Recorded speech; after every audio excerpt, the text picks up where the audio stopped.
Hoje pela manhã, semana passada, no domingo, nós ministramos a respeito de propósitos, a respeito de promessas, a respeito de processos. Quando o ano recomeça, tudo se faz novo, a gente olha para trás e a gente lembra que ficou para trás algumas decepções, aquilo que eu queria conquistar que eu não conquistei, aquilo que eu gostaria de ter experimentado, vivido, e eu não vivi. Eu falo, esse ano vai ser tudo diferente, e dentro desse processo nós ministramos tanto pela manhã, quanto pela noite, que você não é todo mundo. A mamãe falava para a gente isso, porque quando a gente queria competir, dizer, mas tem gente que pode, o meu amigo pode, o meu colega pode, por que eu não posso? A mamãe dizia, você não é todo mundo, porque existe uma vocação personalíssima, existe um chamado singular para a minha vida, para aquilo que Deus quer da minha vida, e para aquilo que Deus quer para a sua vida. É por isso que Deus distribui dons, Ele vai repartir o Espírito dEle, e Ele vai distribuir dons e também talentos, segundo a capacidade que nós temos de multiplicar os talentos e de usar os dons para a edificação da igreja do Senhor. Mas muita gente quer competir com Deus, e muita gente tenta dizer para Deus, Deus, você está errado, eu não concordo, nós estamos vivendo aí 100 dias de leitura da Bíblia. Hoje foi o nosso 21º dia de leitura, e nós encerramos essa semana o livro do Êxodo e entramos no livro do Levítico. O livro do Levítico é um livro que fala de sacerdócio, não fala de levitas em si, mas fala de como o ser humano é pecador e como Deus é absolutamente santo e como que um pecador pode entrar na presença de Deus para adorar o Senhor. Isso tudo acontece porque Deus tinha um plano. Os planos de Deus são entregues para Moisés. Ele sobe o Sinai, na península do Sinai, é aquela parte triangular da Ásia, que se junta à África, parte do Egito, e ali Deus vai conversar com esse homem chamado Moisés, um homem que tinha dito para Deus, em Êxodo 4, que Deus estava errado. Deus diz, Moisés, pega o meu povo, e você vai sair do Egito com o meu povo. Você imagina Moisés sozinho, um pastor de ovelhas, já com 80 anos, tendo que enfrentar, tendo que encarar a potência militar que era o Egito naquela época, que era a nação mais poderosa da terra, banhada por um rio Nilo, um rio que enriquecia a agricultura, que era de fato a economia daquele tempo. Naquele tempo não tinha geladeira, não tinha banco, você acumulava como? Juntando mais gado, juntando mais ovelha, produzindo grãos, e ali você ficava rico. Mas Moisés era apenas um pastor de ovelhas, que estava lá do outro lado, ele estava na Arábia Saudita, e Deus diz, larga esse lugar seco aqui, que eu vou te levar de novo. E ele fala assim, não Deus, o Senhor se enganou Deus, seus planos estão errados, eu não sou pesado de língua, eu não sei falar, eu não sei discursar, eu não sei pregar, eu não sei liderar, eu não sei ministrar. O Senhor escolheu o cara errado. E Deus diz para ele, numa resposta assim, tipo faca tramontina, corte rápido, ele diz, quem foi que fez o que fala, o mudo ou o que vê? Não sou o Senhor, vai, serei com a tua boca. Ele vai, e aqui nesse momento, eles já experimentaram da liberdade. Deus, Ele usa Moisés e seu irmão Arão como líderes daquela fuga, a gente chama de êxodo, de saída do Egito. Deus diz, com um braço forte, Deus ele coloca o faraó, o exército de faraó, não só de joelhos, mas sepulta as ameaças no Mar Vermelho, depois de mandar 9 pragas, e a 10ª, que é a chamada praga da Páscoa, dos primogênitos, a morte dos primogênitos. Então chega um tempo de Deus falar assim, agora vamos organizar tudo. E Ele entrega para o povo de Deus algumas regras, algumas leis, chamados de mandamentos. Nós chamamos de 10 mandamentos. 4 mandamentos dizem respeito do meu relacionamento com Deus. Não terás outros deuses além de mim. Eu sou o único Deus. Não me diminua. Eu sou incomparável. Não faça ídolos, não tente me dominar, não tente me domar, não tente me domesticar. Eu sou o Senhor, não me reduza a um ídolo. E ele diz, cuidado, não tome meu nome em vão. Não coloque as suas derrotas na minha conta. Não diga que a culpa foi minha. Não coloque nas costas largas de Deus as fraquezas que você tem. Não jure por Deus. Não jure, nem pelo céu, nem pela terra. Não tome o nome de Deus em vão. Olha, descanse. Vocês estão acostumados a trabalhar de sol a sol, de segunda a segunda, de terça a terça, de domingo a domingo, porque vocês são escravos. Eu estou dando um dia de folga para vocês. Trabalhem. O mandamento é: trabalharás 6 dias. No 7º você tira um descanso. O 7 é um presente que Deus deu para você descansar. Então descanse. E depois ele começa com os relacionamentos entre o homem e o próprio homem. Olha, honra teu pai e tua mãe, é o 5º mandamento. Não mate, não roube, não adultere, não quebre as suas alianças. Cuidado com aquilo que você fala. Não levante falso testemunho contra o teu próximo. E não fique desejando aquilo que não é teu. Não cobice. Nada, nem o boi, nem o jumento, nem o trabalho, nem a família, nem o ministério, nem a mulher do próximo, nada, não cobice, porque Deus tem mais para te dar do que você ficar com inveja daquele que tem mais do que você. Moisés, ele então está recebendo essas leis, que são orientações de felicidade. Se você cumprir, se você vai ser feliz. Não são mandamentos que nos oprimem, são mandamentos que nos libertam, para a gente ter uma vida suave. Mas aí, acontece algo impressionante. E Salmo 115, de 2 a 9, fala sobre isso. Porque perguntam as nações, onde está o seu Deus? O idólatra, ele chega aqui e fala assim, mas cadê a estátua? Cadê a imagem? Onde está o seu Deus? O Deus, para eles, é uma imagem que um artesão esculpe. Você coloca numa forma de gesso, você derrete o metal e faz uma imagem. E aí uma pergunta, cadê o teu Deus invisível? Cadê o teu Deus que ninguém vê? Você está passando aí por essa crise? Onde está o teu Deus? Ele responde, mas o nosso Deus está nos céus. Lembra que Pai nosso que estás nos céus? Ele faz tudo o que lhe apraz. Os ídolos dele são prata e ouro, obra das mãos do homem. Tem boca, mas não falam. Tem olhos, mas não veem. Tem ouvidos, mas não ouvem. Tem nariz, mas não cheiram. Tem mãos, mas não apalpam. Tem pés, mas não andam. Nem som algum sai da sua garganta. Semelhantes a ele sejam os que os fazem. E todos os que nele confiam, confia ao Israel no Senhor. Ele é o seu auxílio e seu escudo. Aqui há uma resposta do salmista falando sobre a insensibilidade de quem não é Deus. Existe um Deus que visitou a gente quando a gente não tinha esperança. Existe um Deus que diz, eu sou o Senhor, eu sou o teu Deus, eu sou aquele que te tirou da terra da escravidão. Nenhum outro Deus te viu lá no teu beco sem saída.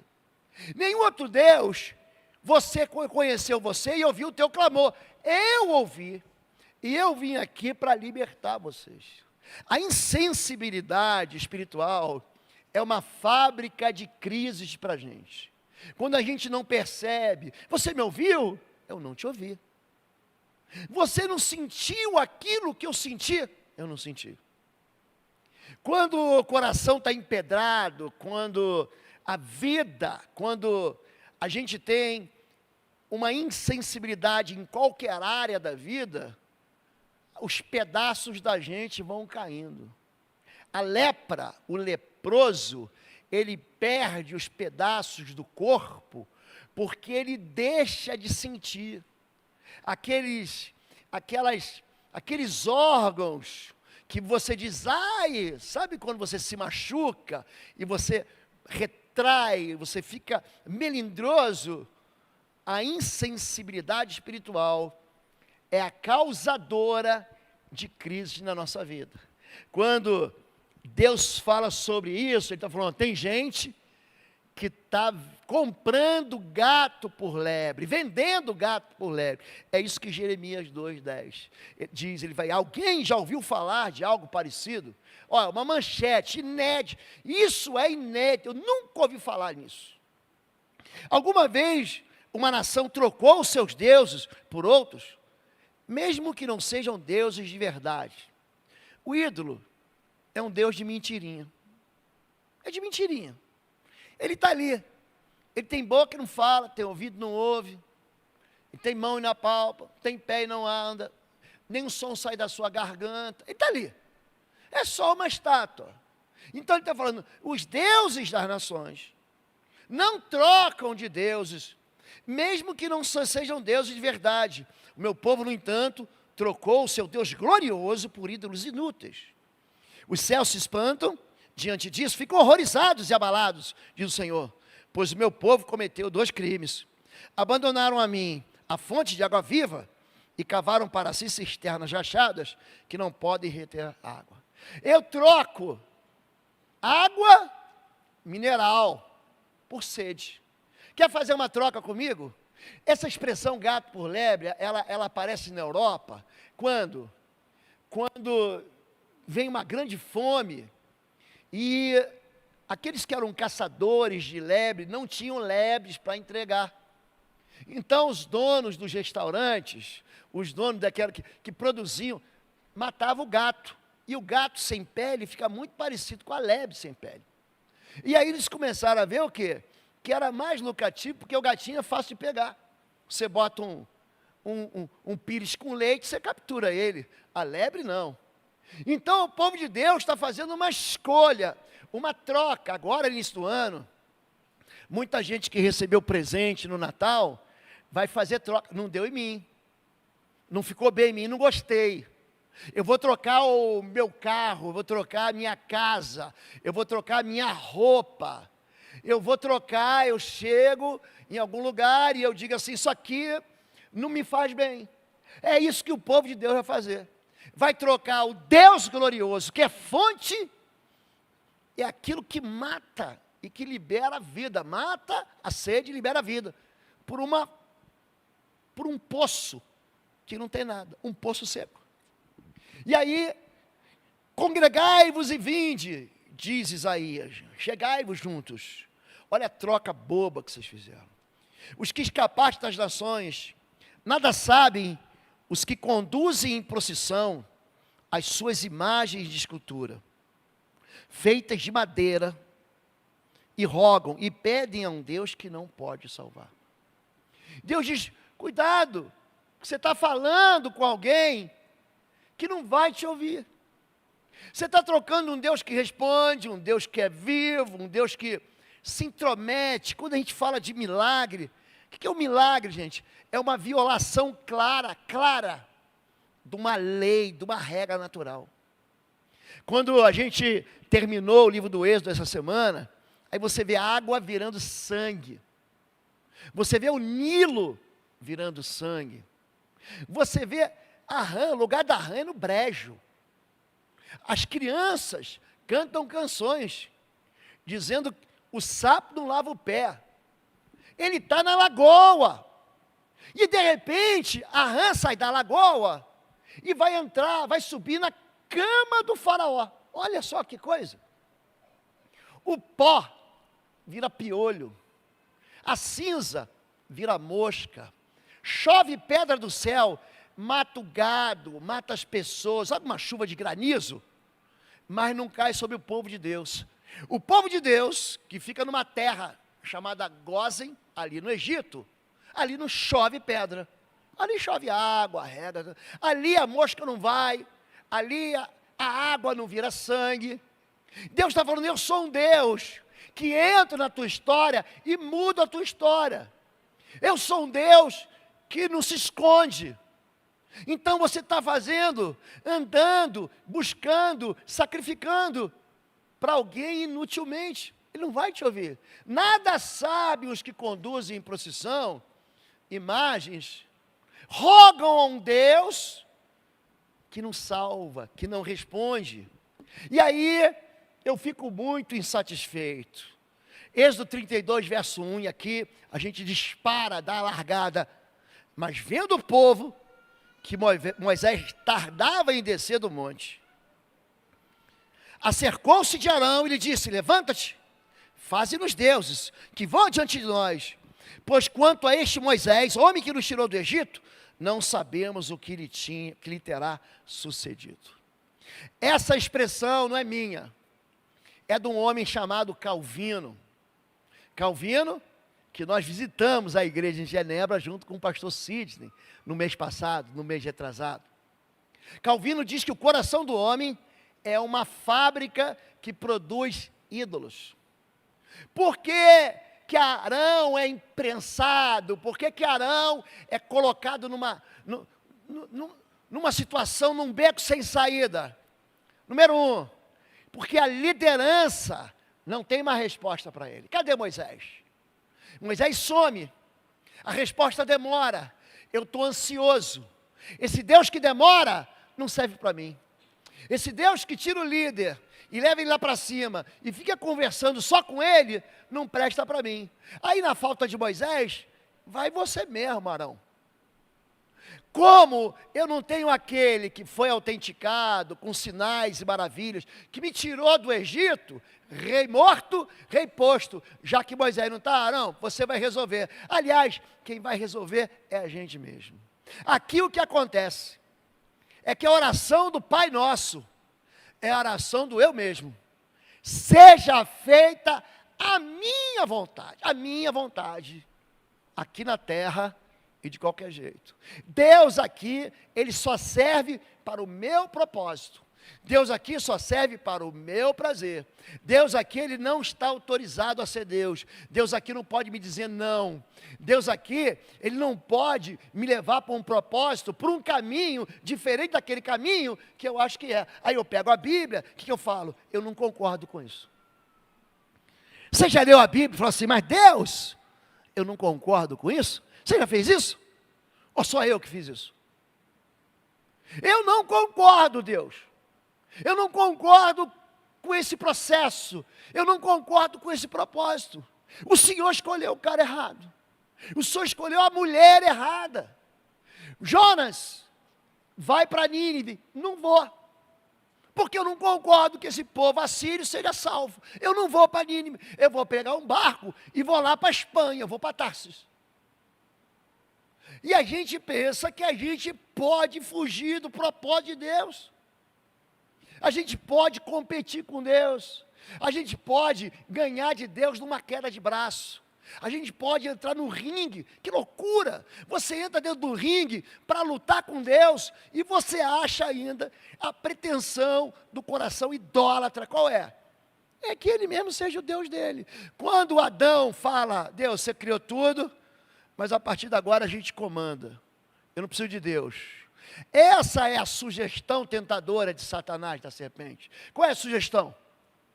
Se você comer, sereis como Deus, sabedor do bem e do mal. E aqui, Arão, ele vai ouvir o povo que imprensou ele e deixou ele sem nenhuma saída. Aqui, gente, ele abre as portas de uma fábrica de ídolos. Quando Deus não me satisfaz, eu mudo. Quando a palavra de Deus não me... Eu não concordo com isso. Mas como isso, Deus? Como é que eu não posso matar? Como é que eu não posso roubar? Como é que eu vou enriquecer? Como é que eu não posso mentir? Como é que eu não posso olhar para o lado e desejar e adulterar? Não, não concordo não. A vida é para ser vivida. A vida é curta. Eu não concordo com Deus, então eu faço o meu Deus. É isso.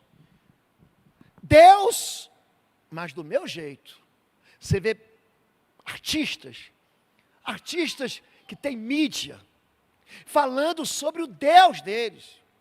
Esses dias tinha uma moça, que há muito tempo já é uma sexagenária, mas quando ela era uma moça que cuidava das crianças, ela tinha sim capilaridade.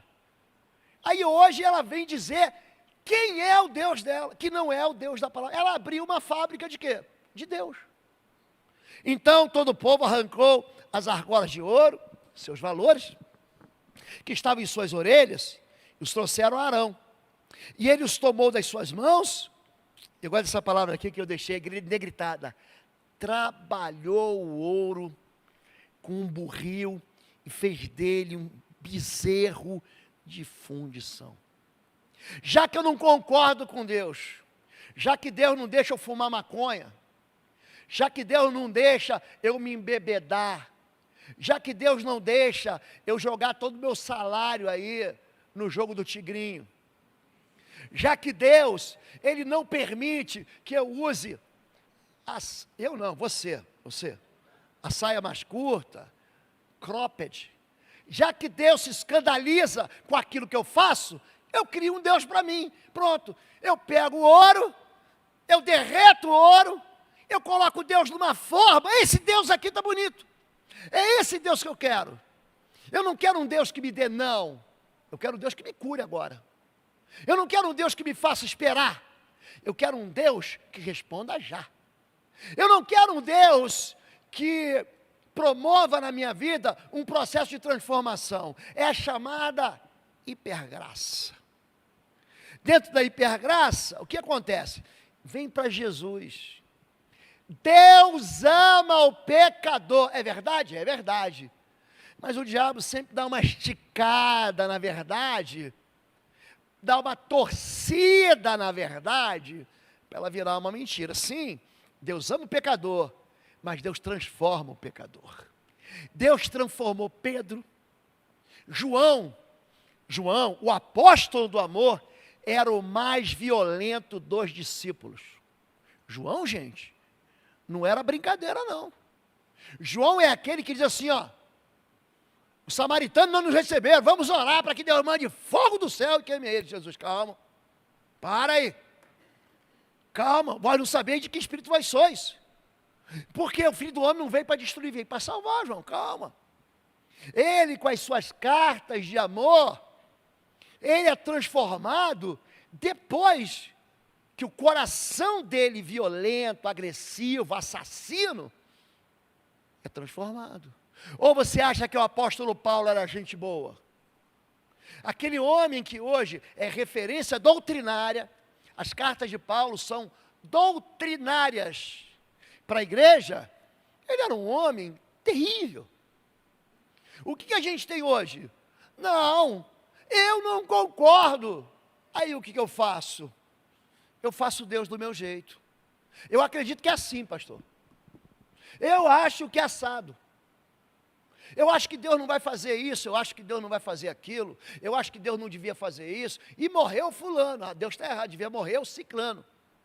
Quando a gente quer pecar, a gente madruga para o pecado. O povo estava tão afim de mudar Deus, mudar a palavra de Deus, mudar aquilo que Deus falou, que eles levantam bem cedo, no dia seguinte, madrugaram,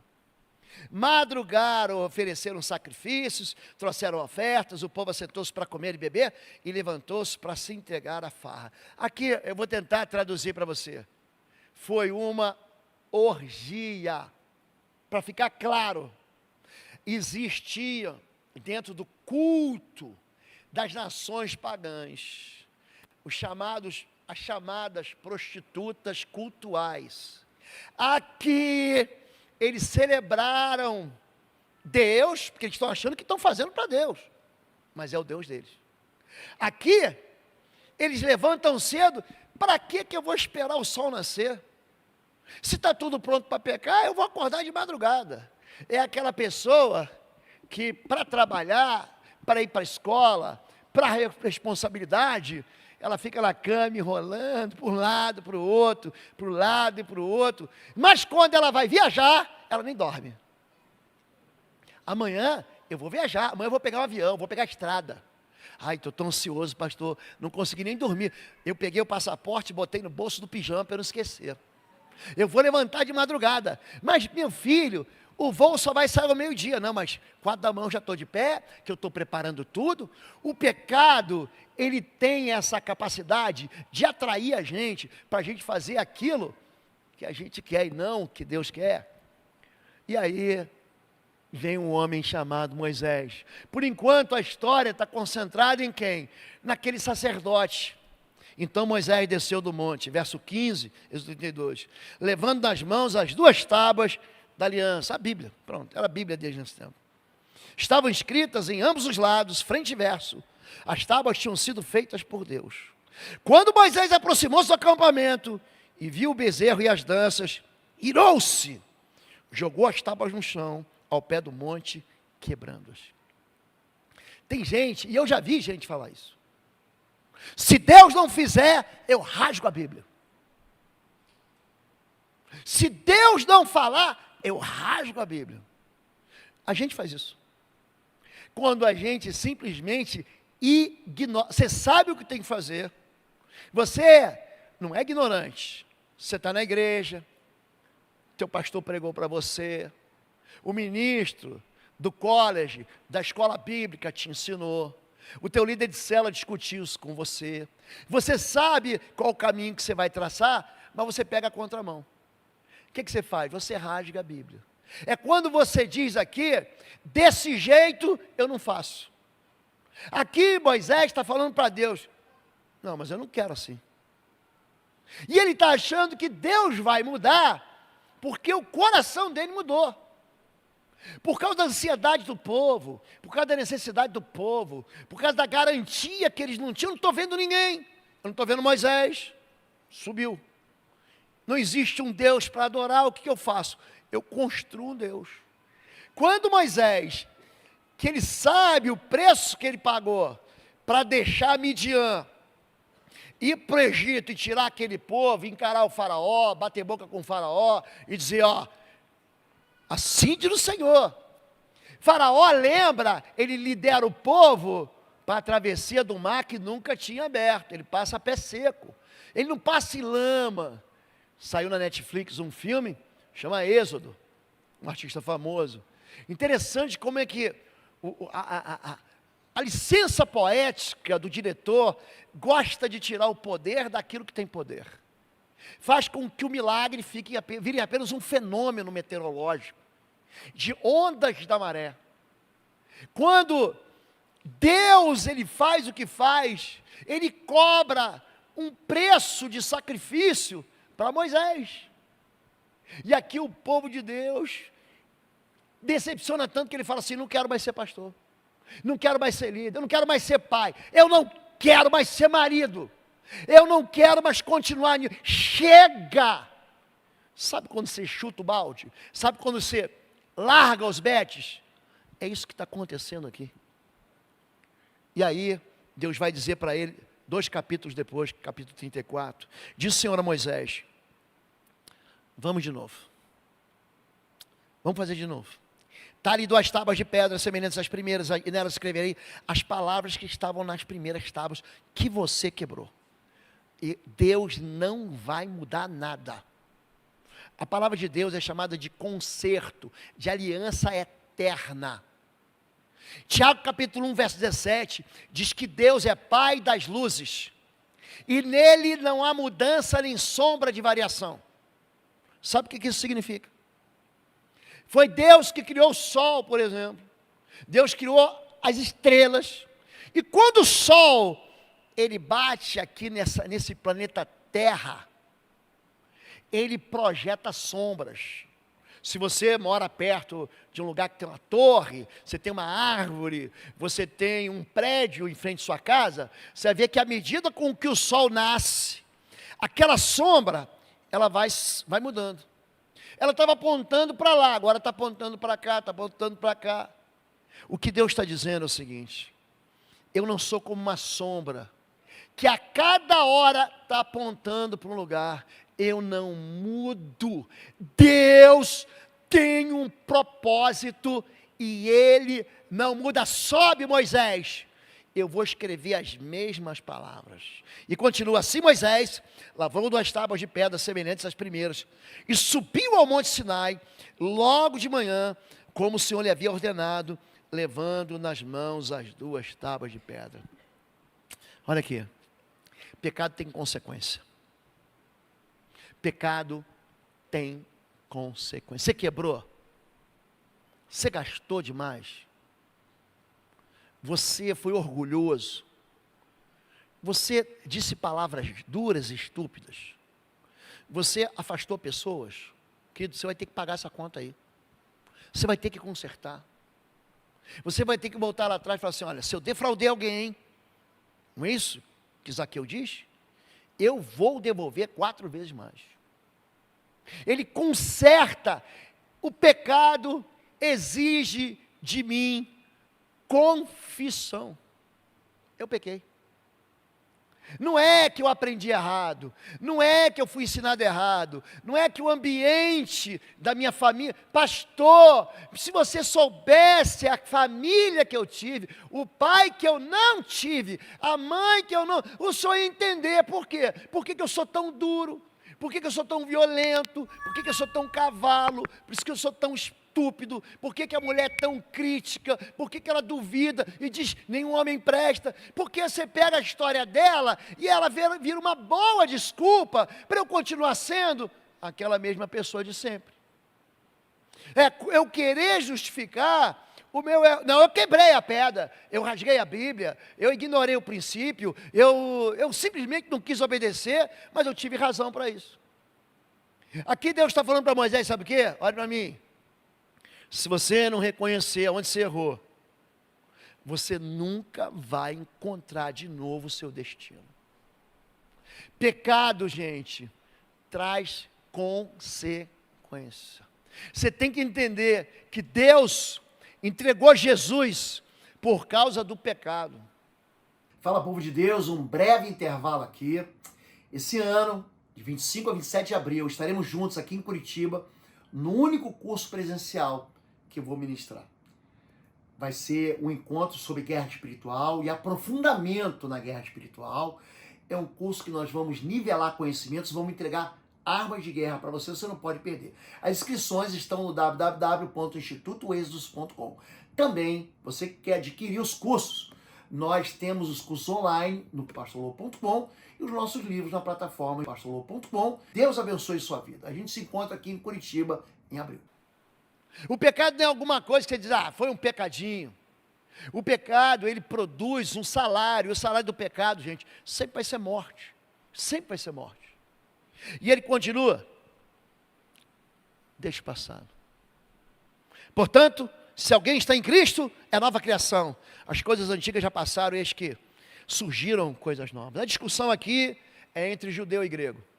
O bate-boca, em 2 Coríntios capítulo 5, é que a igreja da Grécia, aliás, estaremos lá no mês que vem, vamos ter um dia inteiro lá, saindo da ilha de Atenas, depois nós vamos parar no porto de Corinto, vamos ficar lá, vou ter que arrumar um tempo para durante um dia inteiro, pregar para o grupo, 1º e 2 Coríntios, vai ser uma façanha. Aliás, eu me lembrei hoje, eu fiz um curso e estudava grego ao mesmo tempo. Eu tinha um curso na área da aviação, mas eu tinha que estudar grego ao mesmo tempo. Aí fui pegar meus livros de grego para rever algumas palavras. Eu falei, é isso que eu vou ter que fazer. Eu vou ter que levar o povo de novo para entender aquilo que Paulo falou dentro daquela sociedade. Aí quando eu estou lendo pelos Coríntios, você encontra um monte de coisa. Lá tem ex-ladrão, tem ex-gay. Dentro da igreja de Corinto. É interessante isso. Pega 1 Coríntios capítulo 6. Nós que antes fomos blasfemos, homossexuais, passivos, ativos, ladrões, assassinos, mas fomos lavados pelo sangue e nos tornamos novas criaturas. Ele está pregando uma sociedade corrompida pelo pecado e ele está falando assim, tem um jeito de recomeçar. As coisas velhas ficaram para trás, eis que tudo se fez novo. Quando alguém entra na igreja aqui e entrega a vida a Jesus, é fácil você dizer assim, não, ele começou. Tem gente que está se convertendo, tem cantor sertanejo que está se convertendo, tem artista da televisão que está sendo batizado. Outro dia eu vi um moço, ele é um artista americano, que lutava essas Essas lutas arranjadas, eu não sei como é que chama. Você vai pro ringue, aí um finge que dá um soco na cara do outro, dá uma cambalhota. São umas coisas fantásticas que ele faz. Aí o moço, o apelido dele é Hulk branco. A gente se converteu. Aí ele fala, puxa vida, olha, deixou a vida velha, olha a vida nova. O traficante da rua, o bandido, ele se converteu dentro da prisão. Olha que bonito. Mas a gente nunca dá espaço para quem?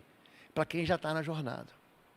Então você justifica deixar o passado e fala assim, a partir de agora. No passado Deus não levou em conta essa ignorância, mas agora ordena que todos em todo lugar se arrependam. Esse é o sinal da larga. Esse é quando os carros esquentam os seus motores.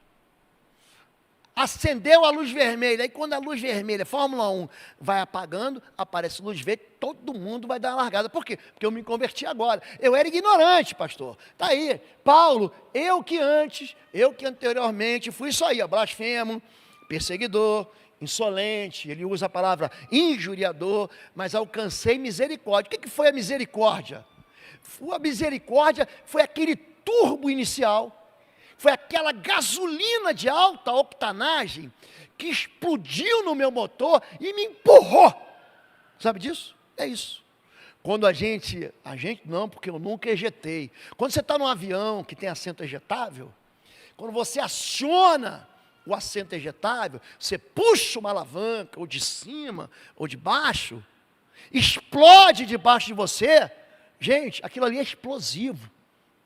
Pô, aquilo te catapulta, te empurra para cima, porque o avião vai explodir, o avião vai cair, você tem que sair rápido dali, você tem que fugir rápido dali.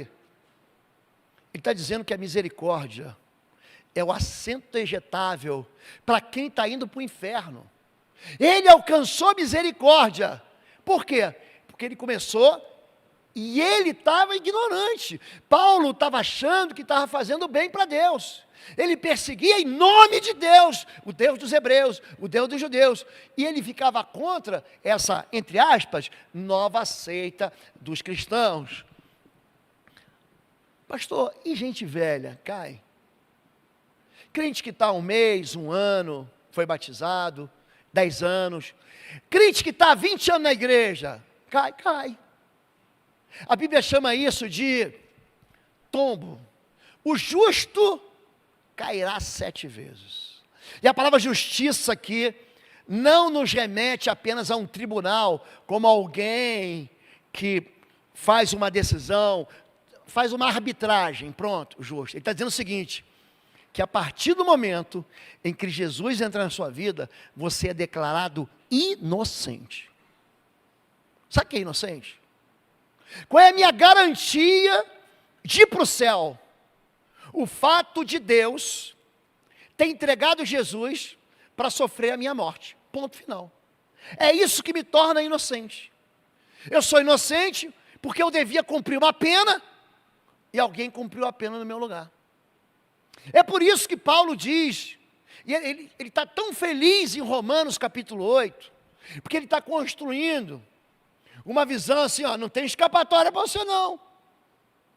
Romanos 1, Romanos 2, Romanos 3, 20 diz, olha, ninguém, pela lei, ninguém será justificado do pecado pelo cumprimento da lei. Porque pela lei vem o conhecimento, vem a denúncia que você é pecador. E ele vai falando, até que chega no capítulo 8, ele diz assim, que quem está em Cristo Jesus não tem condenação. Crente cai, gente, cai. Agora o crente, ele não pode permanecer na queda. Moisés caiu. Arão caiu. Agora Deus falou assim, Moisés, para de chorar, junta os cacos, prepara a pedra nova e vamos subir, porque eu vou imprimir a mesma palavra, a regra não vai mudar, você vai subir lá os 2.288 metros do Monte Sinai, e eu vou fazer igualzinho com você. Ou seja, o propósito de Deus, ele não vai mudar. Existem tropeços na jornada, Moisés tropeçou, olha Atos 7, 37, Deus vos suscitará, vos levantará, dentre vós um profeta semelhante a mim. Ele está falando que Moisés é um tipo de Cristo. É isso que ele está dizendo. Você olha para Moisés, você repara assim, mas tem alguma semelhança. Lendo à luz do Novo Testamento, e Moisés subiu o monte, e o rosto dele brilhava como o sol. A Jesus também. Quando ele sobe em Mateus 17, o monte Tabor, que desce, o rosto dele brilha, as vestes dele resplandecem. Moisés subiu o monte, Jesus subiu o monte. Moisés foi para o deserto, Jesus foi 40 dias para o deserto. Ele é um tipo, ele tipifica. É um profeta semelhante, mas esse profeta não é Deus. Esse profeta cai. Esse profeta, ele tropeça de alguma maneira no caminho dele. Mas Deus não desiste. Então Moisés disse à comunidade, foi isso que o Senhor mandou fazer. Arão tinha feito aquela grande bobagem. Arão falou, vocês querem um Deus? Querem uma religião que agrade você? Eu faço. E ele faz então, derrete, né? O ouro, é do que você quer? Que Deus que você quer? Qual Deus que você quer? O Deus das causas imediatas? O Deus casamenteiro? O padroeiro dos cegos? Que Deus que você quer servir? O padroeiro dos médicos, dos professores? Qual Deus eu faço para você? O que você quer, eu faço para você. Esse homem que obedeceu ao desejo, ao anseio de um povo que não esperava, que não confiava, vai ser honrado. Derramou óleo da unção sobre a cabeça de Arão para ungir e consagrá-lo. Aprenda o que eu vou dizer para você aqui. Deus não desiste porque a gente erra.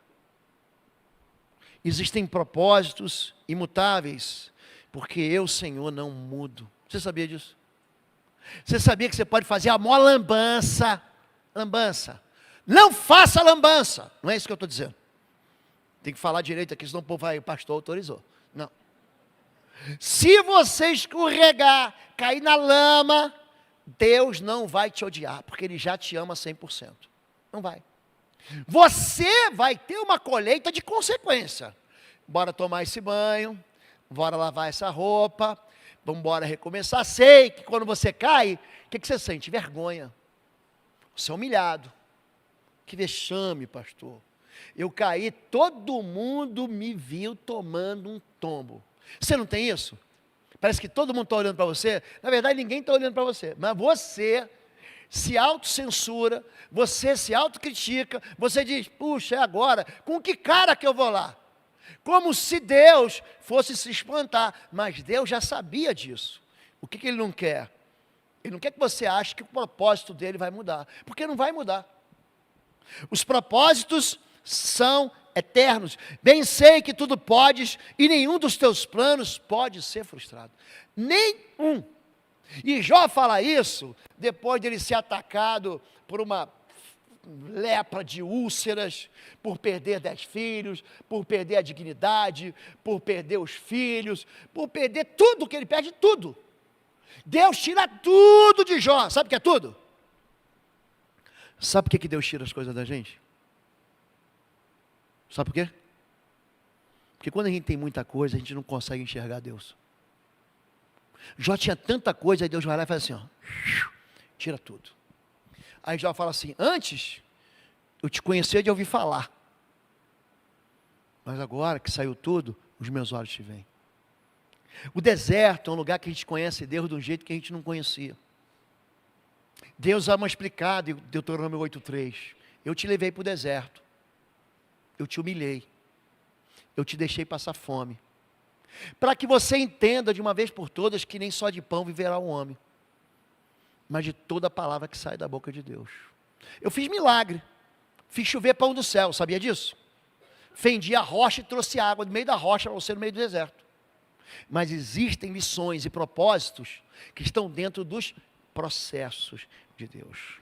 Defeitos não mudam propósitos. Atos 9:13. Ananias, porém, respondeu, Senhor, há muito tempo, de muitos tenho ouvido a respeito desse homem. Está todo mundo falando. Está no jornal. Está no jornal online. Está na rádio. Está no Instagram. Tem vídeo viralizando que esse Paulo aqui não presta.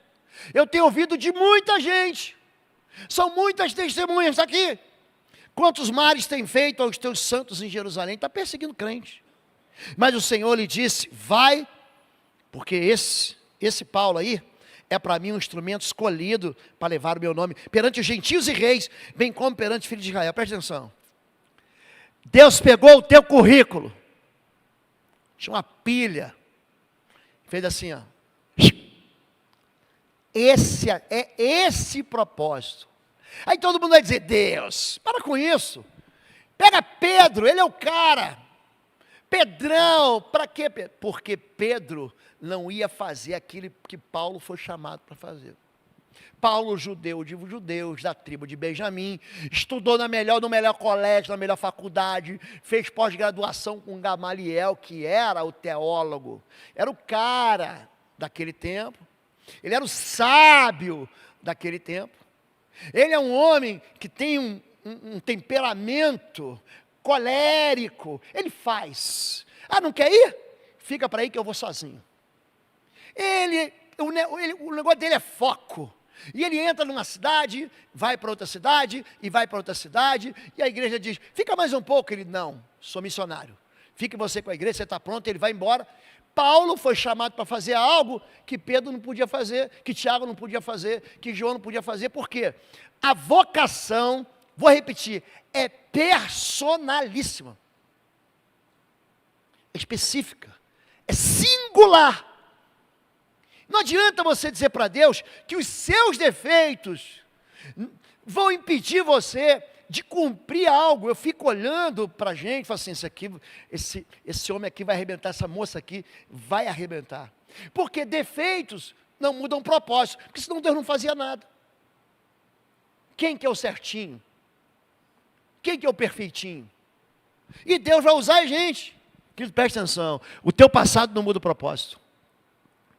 Vão e digam aos discípulos, o anjo está falando com uma mulher de má fama, hein?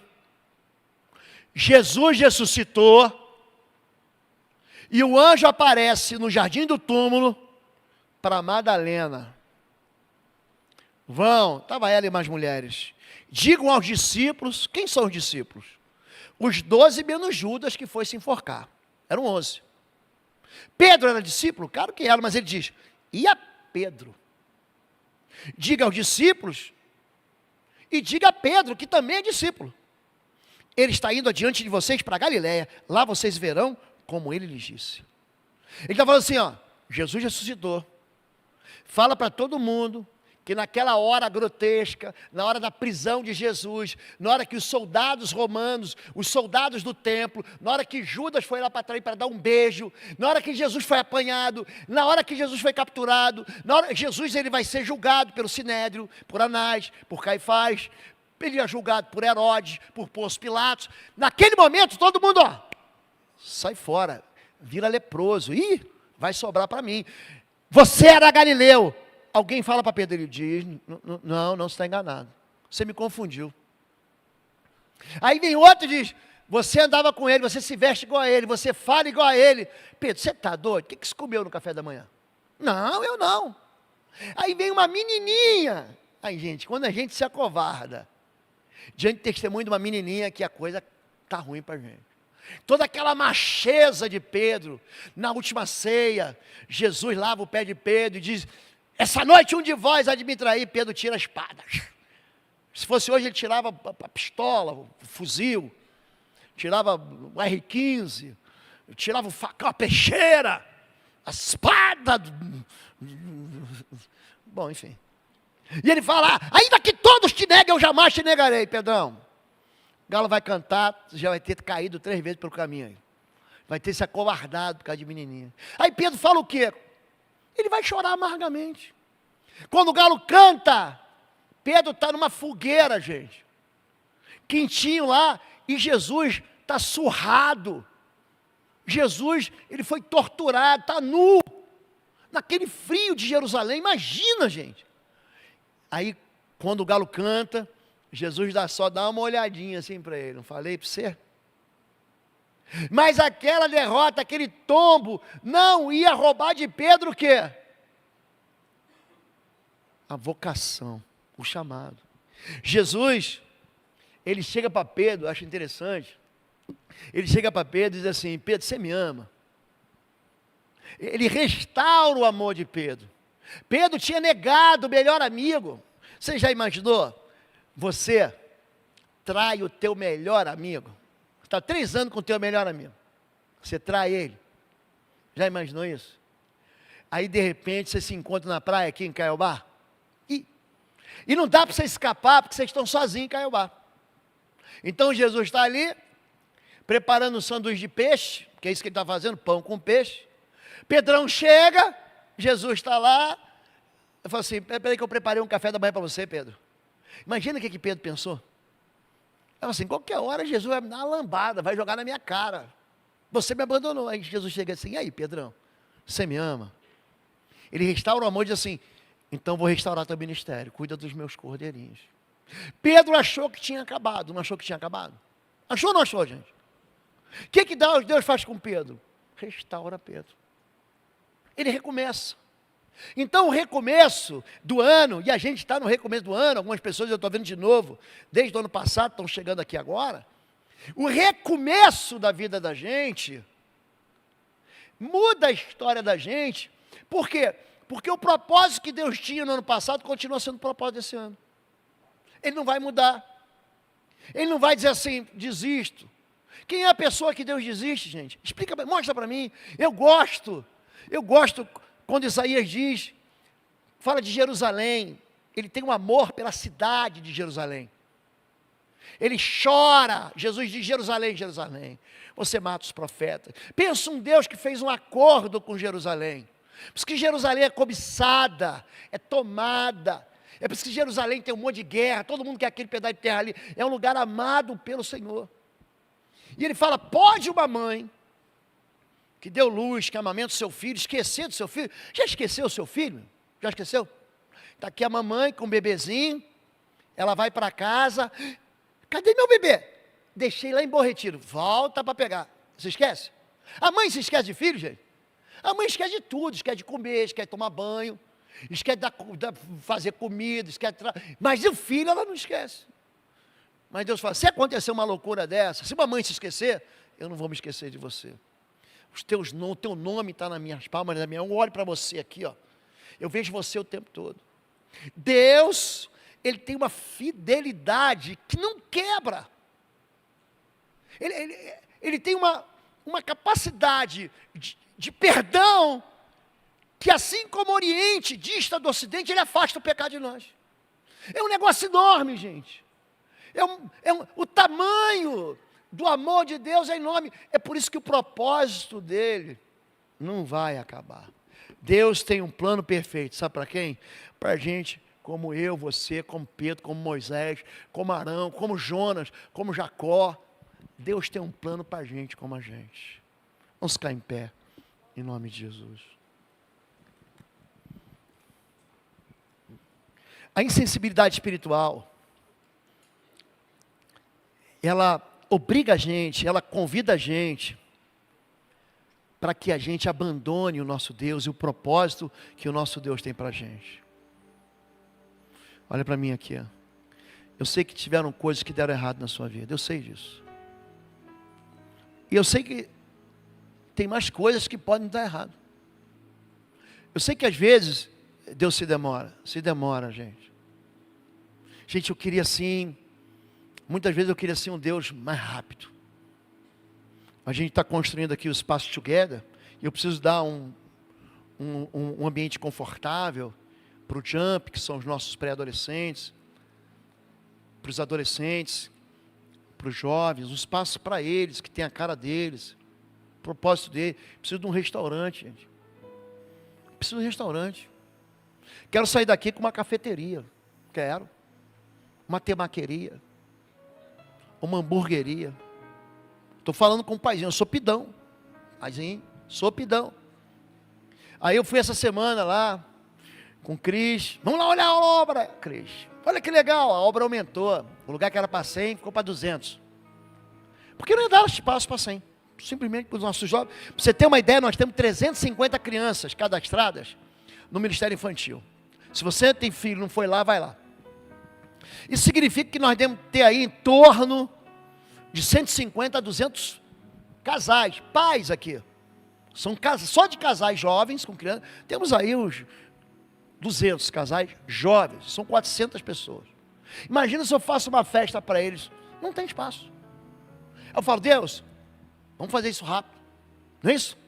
Inclina o teu ouvido para o teu servo, Senhor, e responde logo essa oração. Aí eu vou falar com o mestre de obras, vou falar com o engenheiro. Eu falo, Mário, eu fico, não, eu coloco na minha cabeça o quê? Março, pronto. Todo mundo voltou de férias, carnaval está no meio de fevereiro, em março. Aí o mestre de obras fala para mim assim, pastor, em março não vai dar, ele não dá. Eu falo, tá. O meu coração fala assim, Deus, acelera a obra, Deus. Dá uma turbinada nesses pedreiros, no mestre de obras, nos serventes, na engenharia, na arquitetura. Bora, Deus. Mas Deus, Ele tem tempo, Ele tem um tempo bom para todo mundo, para todo tempo. Deus fez tudo perfeito ao seu tempo. Há tempo para tudo debaixo do sol. Às vezes, a ausência de respostas, a solidão, o fato de você não enxergar, o que você quer fazer? Você quer construir um Deus que se adapte ao seu problema, que resolva o problema que você está vivendo. O nome disso é idolatria. Quando você encontra alguma coisa na Bíblia que você não gosta, que você diz assim, Deus, eu não concordo, o nome disso é idolatria. Deus não está errado, é nosso coração que não entende o propósito de Deus. Agora, o fato da gente cair, gente, não significa que tudo acabou. O fato da gente tombar, o inocente cai, o justo cai, o justificado cai. Gente, crente cai. Sabia que crente cai? Você sabia disso? Crente cai. O que não pode? Ele não pode é continuar caído. Deus o levantará. Ele vai cair 7 vezes, mas Deus o levantará. O que a gente não pode mais? Aí é sabedoria. É voltar a cair nos mesmos problemas. Você sabe que se você dividir essa bola aí, você vai quebrar a perna, não sabe? Sabe ou não sabe? Então não divide a bola. Você não sabe se você tiver esse tom de voz, teu filho vai ficar com raiva de você, você vai agredir? Você não sabe disso? Então, fica caladinho. Você não sabe que você está com um problema de saúde? Continuar comendo sal desse jeito aí que você está comendo. Comendo doce. Hein, gente? Ó, cuidado. Tem um negócio aí chamado reeducação alimentar. Para. Se você continuar fazendo as mesmas coisas, você vai continuar achando que Deus é que está errado, mas é a gente que está errado. As escolhas que a gente faz tem que ser baseadas naquilo que Deus diz para a gente. Por isso que a gente não pode quebrar a lei. Por isso que a gente não pode quebrar as tábuas. Por isso que a gente não pode ignorar as escrituras. Entenderam isso? Feche teus olhos. Feche teus olhos. Deus falou com você essa noite? De verdade? Falou? Deus fala, não fala? Deus fala. Às vezes eu pego um texto e falo, Deus, o que o Senhor quer com isso aqui? E Deus começa a falar comigo e Ele fala com você também. Feche teus olhos. Se Deus falou com você e você quer um recomeço, não estou perguntando se você é crente, não. Se você é evangélico. Estou perguntando se você tem 10, 20, 30, 50 anos de igreja. Se você quer recomeçar. Se você tem, ainda que seja, olha para trás e diz assim, eu não presto para isso. Mas você sabe que Deus te chamou. Se você quer recomeçar em qualquer área da sua vida, levanta a sua mão, vou orar por você. Deus abençoe todos vocês, todos vocês. Todos vocês, Deus abençoe a sua vida. Pode abaixar a sua mão, pode abaixar a sua mão. Você tem uma vocação.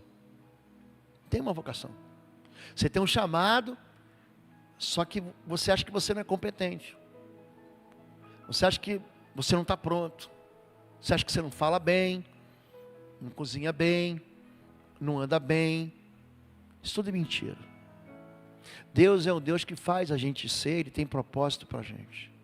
Se você tem um chamado, uma vocação, você quer dizer para Deus, Deus, estou aqui. Não sei fazer, mas o Senhor vai me ensinar.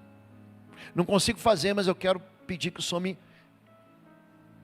em mim, traga o seu Espírito para que eu faça. Levante a sua mão, eu vou orar para você. Deus abençoe todos vocês. Pode baixar a mão.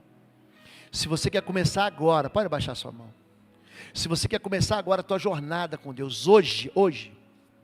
Pastor, eu entrei aqui na igreja, nem sei o que eu estou fazendo aqui.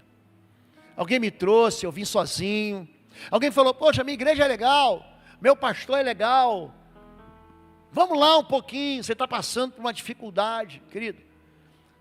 Se você hoje quer começar a caminhar com Deus, fica no seu lugar, só levante sua mão. Deus abençoe.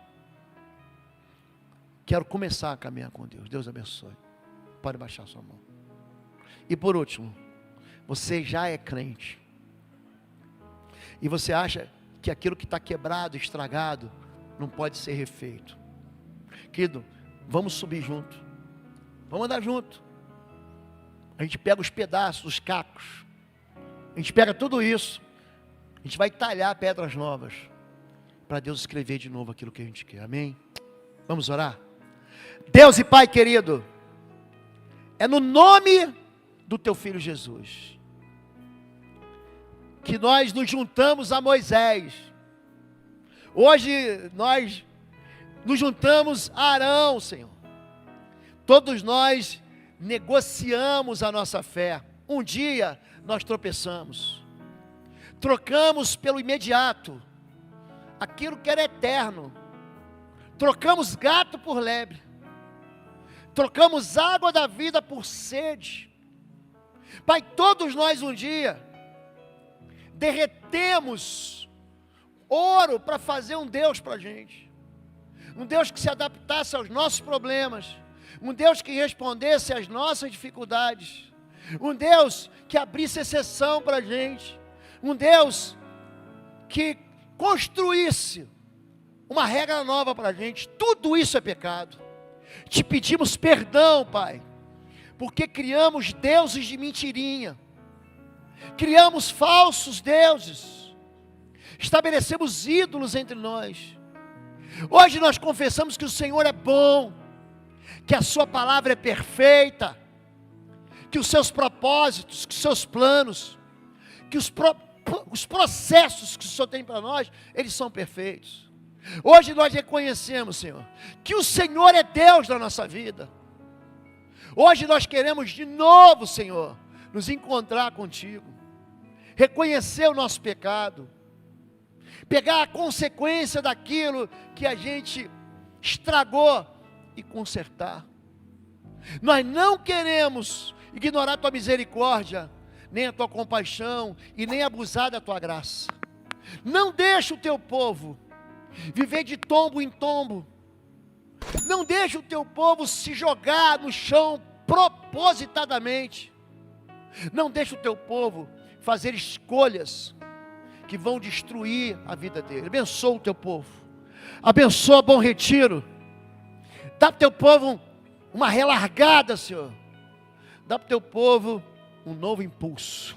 Dá para o teu povo uma nova história. Dá para o teu povo um novo começo. Eu oro assim em nome de Jesus. Você pode dizer amém?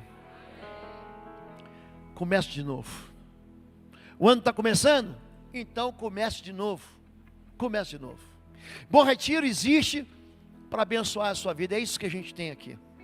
A visão da igreja é abençoar todas as famílias da terra, porque essa foi a palavra que Deus deu para Abraão, pai da fé. E a gente faz isso fazendo discípulos.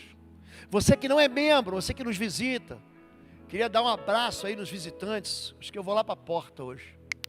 Quero dizer para você é muito bem-vindo aqui. O foco de Bom Retiro é cuidar desde o bebezinho pequenininho, da mamãe que está grávida, do casal, do jovem que vai se casar até a terceira idade do Alfa e Ômega. Nós estamos construindo aqui um lugar onde sua família vai viver com graça, onde sua família vai ser abençoada.